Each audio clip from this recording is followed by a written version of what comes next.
Hey everybody, Real Estate Randy here, and I want to welcome you back to the channel. So quick question. Have you ever looked at a city and thought, wow, this place used to be affordable? And then immediately follow that with, so what happened? Yeah. Today we're going to talk about how affordable cities are quietly disappearing, what is replacing them, and why it feels like housing prices are always one step ahead of everyone else.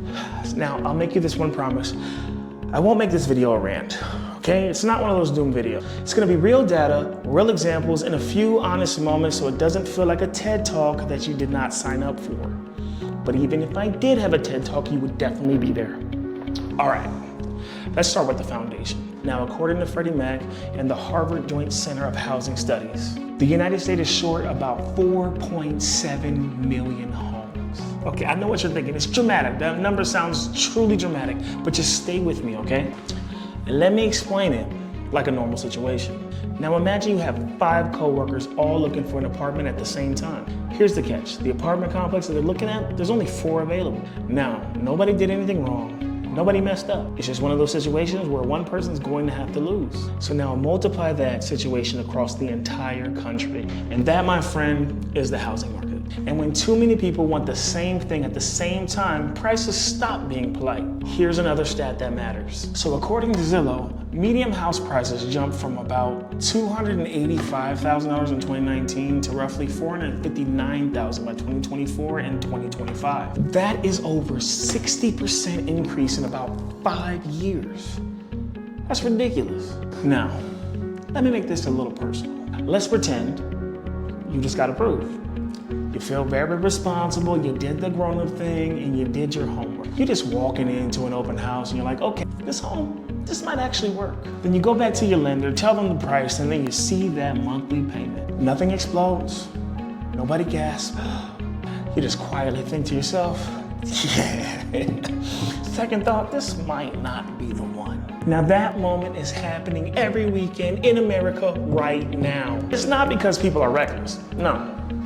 It's because the housing prices were sprinting at full speed while income stayed jogging. It's almost like you're going against a quarter mile versus a long distance runner. It's just not fair. So maybe you just say to yourself, I got it. It's fine, it's fine. No big deal. I'll just rent for now. This is a totally fair point, by the way. Except according to the US Census Bureau and Harvard research, more than 50% of renters spend over 30% of their income on housing alone. And about 25% spend more than half. Here's what that looks like in real life. You get paid and you feel good for a few hours. Ballin', but then that rent clears. And suddenly you're mentally ranking groceries by importance. I mean, you gotta get the protein, right? And of course, you're not bad with money. The margins are just too thin.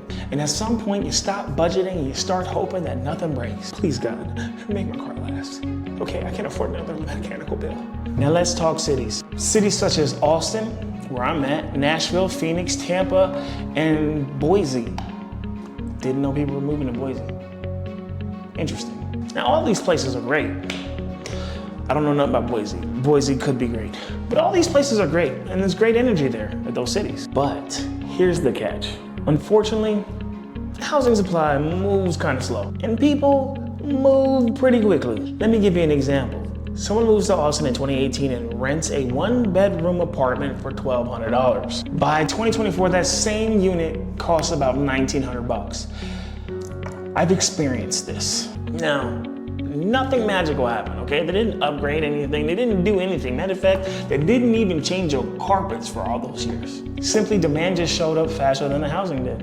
And this is how affordability just disappears. It happens quietly, gradually, then all at once. All right, so here's the bottom line. Affordable cities are not disappearing because people suddenly forget how to budget. They are disappearing because the demand shows up way faster than housing can keep up. And once that happens, prices do what prices always do. I'm all the way up. The problem is when the math stops working for regular people who are doing everything right. If this video made you think differently about where you live and where you want to move, or why things feel tighter than they used to, that's exactly why I wanted to talk about this. If you found this helpful, would you mind hitting that like button? It actually helps out more than you think. Subscribe if you want more real conversations about housing, real estate, and money without the fluff or fear tactics. And don't forget to drop a comment below. Tell me what city you're in and whether the prices there still feel reasonable or completely unhinged. Thanks for watching, and I will see you on the next one.